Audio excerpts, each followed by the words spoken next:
I always like point to my brain in photographs. Sometimes I wear brain shirts just to remind people to take care of what takes care of us, right? You see what you see in your awareness, you take care of. You see your hair, your car, your clothing, your skin. You tend to take care of it because it's there. But we don't see the thing that takes care of us, which is our brain. And we have these 87 billion neurons that are the most incredible supercomputer between our ears that controls everything. And it's use it or lose it. And our brain doesn't come with an owner's manual, and it's not always user-friendly, and that's why we created our podcast and our books and things like that. So can you improve the brain this might be a silly question, but can you improve the brain that you're born with if you eat the right foods and look after yourself, or is what you have is it nature versus nurture? Yeah, so things aren't fixed. We've learned more about the human brain more in the past 10 years than the previous 1,000 years combined. And what we found is we're grossly underestimating our own capabilities. That all your listeners right now, regardless of their age, their background, their career, their education level, their financial situation, gender, history, IQ, we all can improve. We can grow older, but in some ways we could grow better. And part of it certainly is the food we eat. That's part of it, but also it's the thoughts that we have. It's the amount of exercise, it's the supplementation, it's our peer group, because who we spend time with is who we become.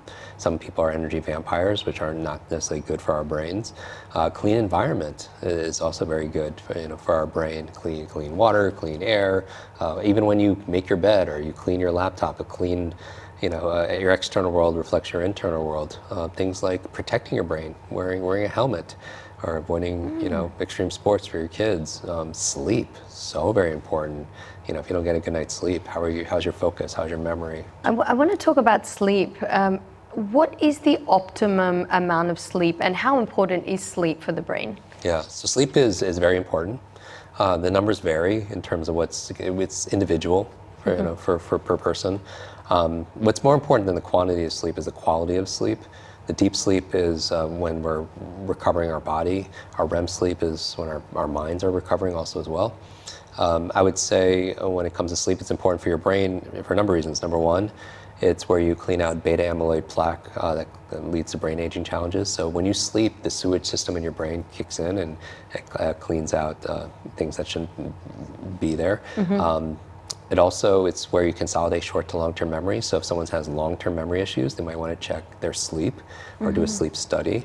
And also it's where you dream. We probably spend 20 years of our life sleeping, maybe 3 to 5 full years dreaming. And but if you're not getting good sleep, you're not dreaming. And why is it important? And first of all, it's good for your recovery, for your brain. But also, did you know some of the most incredible things in culture, the origin was in people's dreams? Yeah. Like literature and art and music. And Sufism as well, Yes, and so things like Paul McCartney created the song Yesterday in his dream. Mary Shelley created Frankenstein in her dream. Elias Howe created the sewing machine in a dream. But it requires that, we teach people how to remember their dreams, but it requires first that you get restful sleep. So sleep is very important. Yet so many people, they don't prioritize their sleep, and there's certain things that people could do to remedy bad sleep. I've tried to lucid dream. I don't know if I did it right or if there's a right way, but I tried it, and I don't think it was a very comfortable experience. Yeah. So lucid dream for your listeners is if you've ever had a dream and you're aware that you're dreaming. And one of the benefits is you could start to direct your dream and maybe meet that person or have that conversation or create things directed. But there is a process for certainly doing that. What are the top 3 steps or habits right now that anyone can take to improve their brain performance? Yeah, so I'd say I got this from a peer of mine, Dr. Daniel Amen, who's written a lot of books. He's a brain doctor. He says, get used to asking the question, is this good for my brain or is this bad for my brain? So just like, is this good for my brain or is this bad for my brain? Just get used, put that on a Post-it note, put it as an alarm on your phone, but just train yourself, start asking that question more, and that alone, will make you appreciate your brain more. Because it's like if somebody was at driving age and they were given a car, and absolutely free and clear, but that's the car you had for the rest of your life, how well would you treat that car if you had to use this car for decades? Yeah. Well, we're given this vehicle of a body, and the steering thing is our brain. And I believe you have to be the pilot of your brain, not just the passenger, right? Yeah. And so make those choices of what who to spend time with, and what you're going to eat, and what you're going to consume and watch. The second thing I would say is get the sleep right. Absolutely. We don't prioritize sleep. Sometimes we glorify busy, being busy, like it's a badge of honor, because if we're busy, we must be important. But I would say, set an alarm, not only to wake up, but to go to sleep. That's probably more important, the alarm to go to sleep, because your brain loves to stay on a cycle and consistency, even, on days that you don't have to work, and still go to bed at the same time. And I remember the things I mentioned, like, when things are more cold or it's darker, you sleep better also as well. So get your sleep right. And then the third thing I would say is exercise. So is good for my brain or bad for my brain? Optimize your sleep. And then the second thing I would say, exercise your mind and body every day. There's not a day that goes by. I did that Insta story with Will Smith, and I was like, we're in his trailer. I was like, what are 2 things you do to just be a good performer? And he was prepping for a movie, and he's like, I do 2 things. I run and I read. And I really think, running, as I mentioned, that that good cardio, what's good for your heart, it's going to be good for your head, blood flow and oxygen. But also, reading is to the mind what exercise is to your body. And I think reading is one of the best things that we could do. That leaders are readers. If you've seen pictures of me on social media with Oprah, with Elon, with these, we bonded over learnings. We bonded over our favorite books. If somebody has decades of experience and they put it into a book, and you can sit down and read that book in a few days, you could download decades in a days, and that's the biggest advantage. So, reading, and again, I put this link in our Instagram for that masterclass on speed reading, because that's like the difference between walking and really doing that zone 2 cardio workout. So, exercise your body and your brain. What are some tips on how to have more positive thinking to improve your brain? Yeah, I believe all behavior is belief driven. As I was talking about, is our self-talk is the program our brain will run all the time. Something simple, I just did a podcast on this. I like magic, and for me, if you've ever seen a magician do their act, they never tell you how they do it, right? But I've learned that there's always a method behind what looks like magic.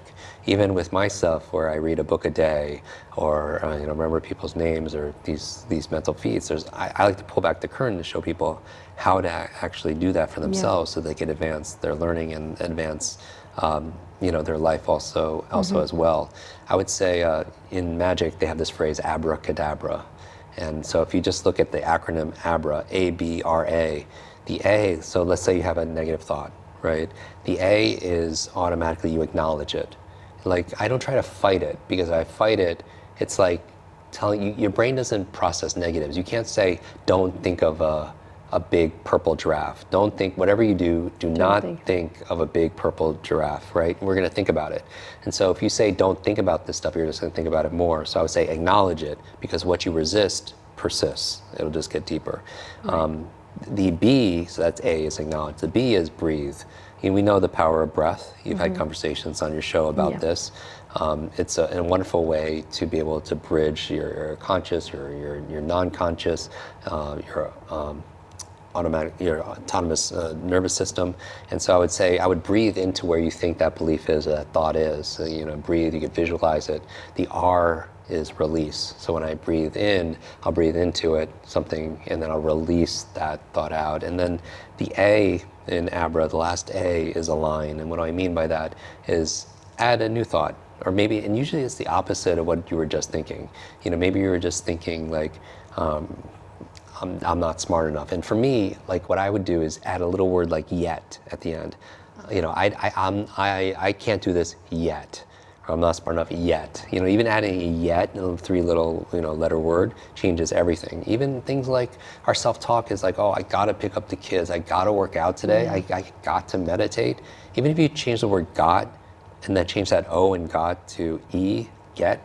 I get to pick up my kids today. I get to meditate today. I get to exercise and work out, eat the best foods ever. It changes your feeling and the emotion behind the spirit of what we're saying to ourselves. Marissa Peer says this a lot as well. She says self-talk is so important, even, for example, to the degree that women with fertility, when they say, it's your self-talk affects fertility. If you say, growing up, you say negative things about being pregnant or having a child, she says it affects you later on when you do actually want to fall pregnant and have a child. You know? Our minds are always eavesdropping on our self-talk. It's always listening. If people truly understood how powerful their minds are, they wouldn't say or think something they didn't want to be true. And that's not to say you have one negative thought and it ruins your life any more than eating that one donut will ruin your life, but it's the consistency of it. If you do that every single day, multiple times a day, it really adds up. And so nobody is positive like all the time. And I don't think it's useful to be positive all the time. But I'm saying be conscious that we have these thoughts. And that's why we do things like we meditate, right? You don't meditate to control your thoughts. You meditate so you realize that your thoughts don't control you, right? That there's a space in between and there's a level of agency. And then sometimes our thoughts are just these clouds in the wind that just kind of pass by. And so we are not our thoughts. I think what the world needs now is real hope and real help. You know, who's having conversations with people, you know, now about, you know, encouraging them, about unlocking their true greatness and genius. And I think that's the way. So many people dim their light because it's shining in somebody else's eyes. But I think we have to right now, if anything, shine brighter and inspire those around us to do the same. You know, I think there's a version of all your listeners, you know, regardless of where they are in their life, there's a version of yourself you haven't met yet. And the goal is we show up every single day until we're introduced. So yeah, and we donate 100% of the proceeds, author proceeds, to charity. Alzheimer's research for women in memory of my grandmother. We built schools around the world, Ghana, Guatemala, Kenya, fully funded the schools for girls and boys who needed education, provided healthcare, clean water. I believe you learn so you can earn, so you can return. You know, and I think that's the hero's journey.